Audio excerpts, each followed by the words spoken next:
Hi guys, squishybee here. Today is February 19th, 2023. Welcome to this week's Bible reading. Today we're going to be doing Mark chapter 2. So let's just say a quick prayer first. Father in heaven, thank you so much for bringing us together to do these Bible readings. I pray that you please bless your word and bless those that are listening. And please give us wisdom for what it is that we're hearing today. And please block out any distractions and just help us to focus on your word. In Jesus' name I pray. Amen. Okay, verse 1. And again he entered into Capernaum after some days, and it was noised that he was in the house. And straightway many were gathered together, insomuch that there was no room to receive them, no, not so much as about the door. And he preached the word unto them. And they come unto him, bringing one sick of the palsy, which was born of 4. And when they could not come nigh unto him for the press, they uncovered the roof where he was, and when they had broken it up, they let down the bed wherein the sick of the palsy lay. When Jesus saw their faith, he said unto the sick of the palsy, Son, thy sins be forgiven thee. But there were certain of the scribes sitting there, and reasoning in their hearts, Why doth this man speak blasphemies? Who can forgive sins but God only? And immediately when Jesus perceived in his spirit that they so reasoned within themselves, he said unto them, Why reason ye these things in your hearts? Whether is it easier to say to the sick of the palsy, Thy sins be forgiven thee, or to say, Arise, and take up thy bed, and walk? But that ye may know that the Son of Man hath power on earth to forgive sins, he saith to the sick of the palsy, I say unto thee, Arise, and take up thy bed, and go thy way into thine house. And immediately he arose, took up the bed, and went forth before them all, insomuch that they were all amazed, and glorified God, saying, We never saw it on this fashion. And he went forth again by the seaside, and all the multitude resorted unto him, and he taught them. And as he passed by, he saw Levi the son of Alphaeus sitting at the receipt of custom, and said unto him, Follow me. And he arose and followed him. And it came to pass that as Jesus sat at meat in his house, many publicans and sinners sat also together with Jesus and his disciples, for there were many, and they followed him. And when the scribes and Pharisees saw him eat with publicans and sinners, they said unto his disciples, How is it that he eateth and drinketh with the publicans and sinners? When Jesus heard it, he saith unto them, They that are whole have no need of the physician, but they that are sick. I came not to call the righteous, but sinners to repentance. And the disciples of John and the Pharisees used to fast. And they come and say unto him, Why do the disciples of John and of the Pharisees fast, but thy disciples fast not? And Jesus said unto them, Can the children of the bride chamber fast while the bridegroom is with them? As long as they have the bridegroom with them, they cannot fast. But the days will come when the bridegroom shall be taken away from them, and then shall they fast in those days. No man also seweth a piece of new cloth on an old garment, else the new piece that filled it up taketh away from the old, and the rent is made worse. And no man putteth new wine into old bottles, else the new wine doth burst the bottles, and the wine is spilled, and the bottles will be marred. But new wine must be put into new bottles. And it came to pass that he went through the cornfields on the Sabbath day, and his disciples began as they went to pluck the ears of corn. And the Pharisees said unto him, Behold, why do they on the Sabbath day that which is not lawful? And he said unto them, Have ye never read what David did, when he had need and was an hungered, he and they that were with him? How he went into the house of God in the days of Abiathar the high priest, and did eat the showbread, which is not lawful to eat but for the priests, and gave also to them which were with him? And he said unto them, The Sabbath was made for man, and not man for the Sabbath. Therefore the Son of Man is Lord also of the Sabbath. And that's it, guys. We got another chapter done. I'm sorry that there was so much time in between here. I realize that this is supposed to be getting done weekly. But things were kind of crazy here. As you know, my son is very ill, and he's had swelling in his brain that is squished into his spinal column, and the whole back part of his brain is swollen into his brainstem area. And then my mom had a heart attack this week. So that is on top of my own health issues. So I'm trying my best to get this done. And my laptop is also not working properly, and it won't hold its charge. So I'm trying to fix that and kind of jungle around all this stuff that's going on here. But hopefully we can get back into a weekly schedule for this. So thank you for sticking with me if you're still here. I wanted to just give you the verse of the week. I picked Mark 2:17, which says, "When Jesus heard it, he saith unto them, They that are whole have no need of the physician, but they that are sick. I came not to call the righteous, but sinners to repentance." I think that this is a really good verse because it goes to show that, for one, we should be looking at ourselves as having a sickness, that we have the death penalty, and that we all are broken and need repair, right? And so that is one of the reasons why I think Jesus is known as the great physician, because we can come to him no matter what is going on, and he will be the one to fix us, right? And if we didn't need help and we were already whole, we wouldn't have needed him to die on the cross for us, right? So this kind of goes to the whole situation with people that think that you have to become perfect and then go to Jesus, that you're not worthy of salvation unless you are without sin. And clearly this is another example of how that is not the case, that he is calling sinners, people that are broken from all different walks of life, that have all kinds of problems, that they're the ones that need the help. And so if the same goes for those who are trying to share the gospel with others, while you don't want to get involved with doing, sinful lifestyles, you want to still sometimes go into these areas where you're going to find the sick. That's where you have to go to find people that need to hear the gospel. And so sometimes you might find in this day and age, you got to find that where it is in this generation. And that might be things like going into like a video game where people are, a lot of sinners in there that are sick and need to hear the good news of the gospel. And while there are some like terrible games that you don't want to expose yourself to, that has been one of those things that I have, my husband and I have had a lot of conversation over. Just for an example, do you go into these places and still try to get people saved? Because that is where you find people that need to hear the gospel. It's tough. That is like one of the hardest places that we've found to get through to people. But we found them. We have found people in these places. And it's kind of like how, and this is an example my husband gives me a lot, how Paul went straight to Rome.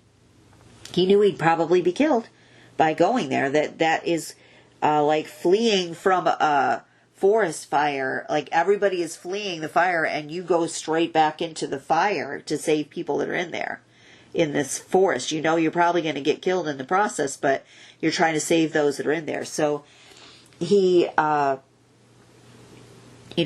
husband has kind of made the argument that, maybe we should be going into some of these places like the video games that have the chat where you're actually talking to people, because we used to try to do that. We actually went into a video game that was like one of the, I don't know how to describe it. The people that are in there are some of the most vicious, toughest people to try to get through to. And there are a lot of demonic people mixed in there, because some of these games are very demonic and that are changing people. I honestly believe that there are some things, like, for example, World of Warcraft. I know that that's an older game example, but that we actually went in there at one point and made a Christian guild, and we were collecting people, and we thought, there's no way this is going to work. We did it kind of like an experiment. And we would go into, a lot of people that aren't into gaming probably won't know what I'm talking about, but there was something like called a trade chat, and then there was like a general chat. And when you would talk in these things, we would do, frequently we would put posts in there saying, if you have prayer requests, to contact us in this game. And we would get people that would surprisingly be asking for prayer, but they were like, is this a joke? Do you mean this? Or are you just messing with people? And we were like, no, we mean this. And we have a Christian guild, and we would talk regularly to people about all kinds of things to try to help people. And there would be the groups of people that were like, I can't believe this. You have no idea. I have, my mother is dying right now in the hospital, and I really could use prayer. And then you'd get people that would constantly be yelling "Hail Satan" at you, and people that would report you for spreading your religion, and people that would say horrible things to us. And it was very stressful. But I finally was like, I don't know if this is the right thing to do, because we're exposing ourselves also to violence and stuff in this game, that we would just sit there and fish. Like, you could fish and you could cook things, and there was other non-violent things in this game. But, we weren't sure if it was the right thing to do. Do you expose yourselves in these areas where people need it? Where you're going, like Jesus was, where he was eating with these people. And so we were trying to follow his example, but then, is there a line that obviously we wouldn't go and drink at a bar, drink alcohol or do drugs in order to reach drug addicts or alcoholics, that type of thing. So is this in that line where, because sin is sin, and, in some of these video games, you're mainly killing monsters and things like that. They're bad guys. What do you guys think on this? Do you think that it's okay to do these things? Do you draw a line at, well, you can't be killing other people in these video games, but if you're killing bad guys, it's okay? Is it okay if you're playing a game that is doing things like growing crops and fishing and cooking and various things that are not evil? Because I can tell you some games that we've come across that we thought were family games, and I was all excited to find like adorable games. Like for example, we came across a game that was this Keywe game. It's these little adorable Keywe birds, and you had to like solve puzzles together. And we thought that we had finally found something that we can play as a family that isn't violent. It was puzzle solving. It was good for your brain. Like, I've been having cognitive problems because of my health issues, and I wanted something that would help me to work on some of my the issues that I'm having with my brain. And I thought this was a good one.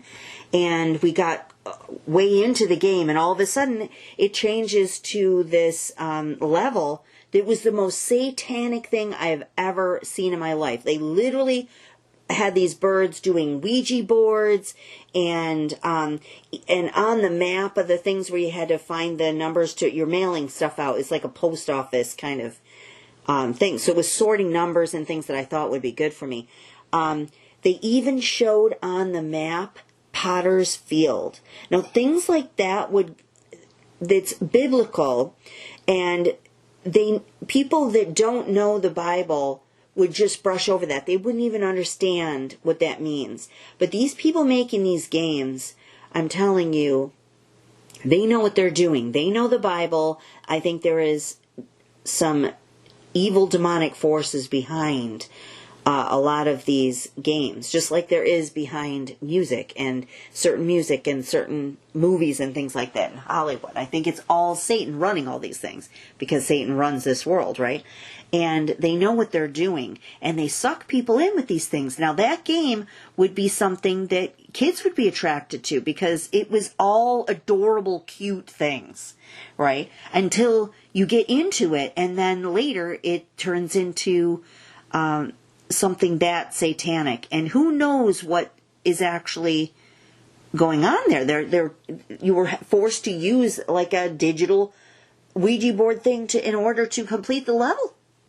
I mean, parents might think, well, this is okay, and it wasn't until well into the game before that happened, several levels in, and then the parents might at that point thought, well, it's safe to leave them unsupervised. They can play this game. And then once the parents aren't in the room anymore and the kids are playing this on their own, then they come across this level and the parents are not even aware that this is going on. So you have to teach your kids for sure about the dangers of some of these games. Obviously, there's going to be some that are okay, and you got to be very thorough in looking at these things to see what is okay and what isn't. But I'm just curious on your thoughts on sharing the gospel and going to where the people are that need to hear it and finding them. And sometimes, right now, some of the people that need it the most are going to be in places that you don't want to go.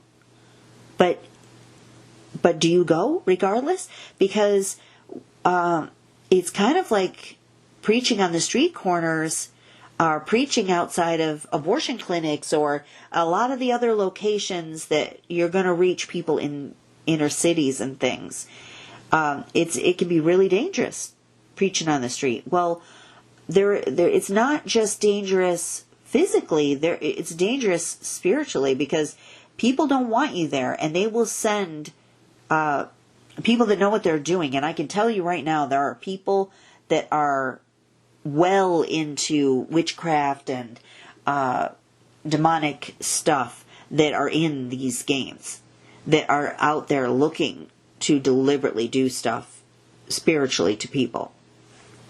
And so you're opening yourself up to some terrible things doing that. And so just be careful if you do decide to do something like that, that you are well armored. Let's put it that way. Because Jesus was doing this, but obviously he knows what he's doing. And we have to be really careful ourselves, because even though we have Jesus within us and that is who is protecting us, I think that we weaken ourselves when we do things that give Satan an in, right? You know what I mean? If you just... there are things that we can do that I think that weaken us, that Satan will use against us to get in. And so you just have to be careful with stuff like that. And when you're talking about a video game, there's so many things that you can do in these things that are probably setting us up for all kinds of satanic stuff. So anyway, I didn't mean to get off track, but I just thought this made me think of that when I got to this verse. And I'd love to know your thoughts on this. And do you have other ideas of where you might think it's a good place to go to share the gospel? Because that was just something that, because of my history of before I got saved, I was a big time gamer, and I used to run an anime and gaming convention. I owned a company where we did an annual anime and gaming convention every year. And so I was really very into the gaming, obviously, because we had to in order to know what we were doing. We did workshops and panels and stuff all day long that I had to create and run, some of them myself, and others I had to direct other people on how to do it. So I was very well versed in this area. And so I got out of all that stuff when I got saved, because then it was like having a blinders removed, and I was like, oh my gosh, I had no idea all this stuff, that how evil some of this stuff is. I had no idea really why I would be doing these things until I, how it literally is. I was blind, and then I could see, because it's this spiritual blindness is removed. And then when you look back, you're like, I can't believe that I was involved in this or did that and stuff, because now I can look back and see how much of a trap these things are. And I thought I was doing something. The reason why I got into that was because I thought it was giving kids a creative way to get off the street and do stuff, socialize with each other, rather than just, like, I had an issue with kids doing a lot of online gaming and not, because they started making where games were not couch co-op, if you know what I mean, where you're able to play together in a room and socialize and stuff. Everything was being pushed to online, where you were isolated. Kids were being isolated from each other, and that has obviously been made so much worse in the last so many years, since the 2016 is really where I think it all started to go really downhill with that, isolating people. And there's a whole satanic thing behind that. But in any case, I was really into art and creativity, and so I did a lot of workshops and artistic stuff through these events. And I thought that it was a good way to get kids to get together and do things that were helping them to use their creativity. But then, there are so many other things in games and even in anime and stuff like that was in pop culture, zombies and stuff like that's mixed in with this stuff. And so I kind of felt that was just, I stopped. I closed down, and I just stopped immediately when I got saved, and that was the last of that. And I never did the anime and gaming conventions ever again. After investing years into that, I just dropped it like a hot potato.